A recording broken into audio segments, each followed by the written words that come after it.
बहुत सारे गाने में गाती हूँ, लेकिन विवाह गीत जो है वो पता नहीं क्यों आप सभी ने इतना ज़्यादा उस गीतों को प्यार दिया है, तो मेरा तो ये फर्ज बनता है और मुझे इस बात की खुशी होती है कि मैं अपने संस्कार के गीतों को गा रही हूँ और मेरे जनरेशन यानी जो मेरी उम्र के लोग हैं, लड़के हैं लड़कियां हैं, उसको सपोर्ट करते हैं, उसको सुनते हैं, उस गाने पर रील्स बनाते हैं और इसकी वजह से वो गाने इतने ज़्यादा फेमस और इतने ज़्यादा प्रचलित हैं। तो उसमें से कुछ कड़ियाँ मैं आप सभी को सुनाना चाहूँगी। एक गाना है मेरा सिरवा के भार, चुटकी भर सिर रहा, कौन कर रहा पापा, ऐसे बहुत सारे गाने हैं, तो मैं थोड़ा सा मैं सुनाना चाहूँगी आपको उसमें से। एक लड़की का भाव है क्या कि बचपन में रहनी तो है कि गोदी के खिलौना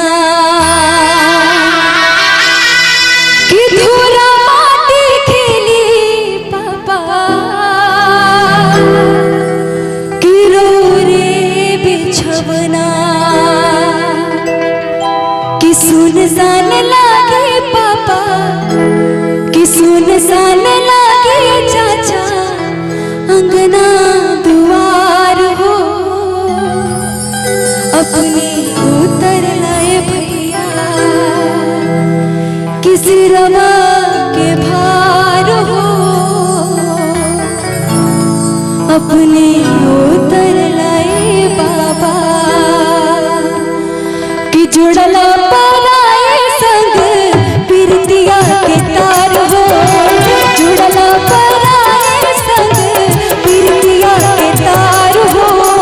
अपने उतर लए पापा, अपने उतर लए पापा सिरवा के भार हो अपने उतर लए पापा सिरवा के भार हो अपने उतर लए पापा।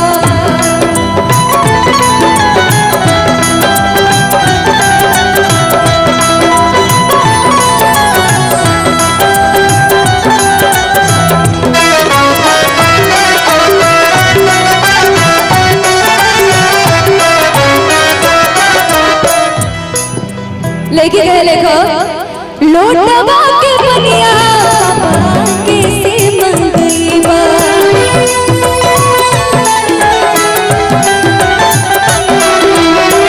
लोटवा के बनिया पापा कैसे मंगईबा, बेटी काहे काहे पापा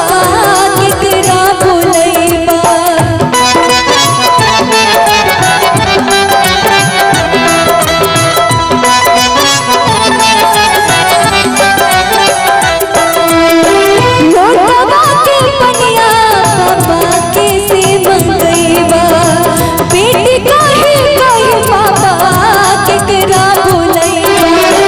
अचरा के कोनवा रखबे तोहरो दुलार हो, अचरा के कोनवा रखबे तोहरो दुलार हो,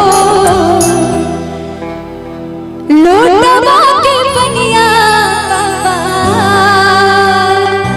कि कैसे मंगईबा कि बेटी कहे कहे चाचा कि केकरा बोलईबा कि अचरा के कोनवा रखबे तोहरो दुलार हो अपने उतर लाए पापा सिरवा के भार हो अपने उतर लाए पापा। तो ऐसे बहुत सारे गाने हैं, उम्मीद है आप सभी को अच्छा लगे और आगे भी आने वाले जितने भी गाने सबको आशीर्वाद दीजिएगा। आपको मेरा बहुत बहुत प्रणाम।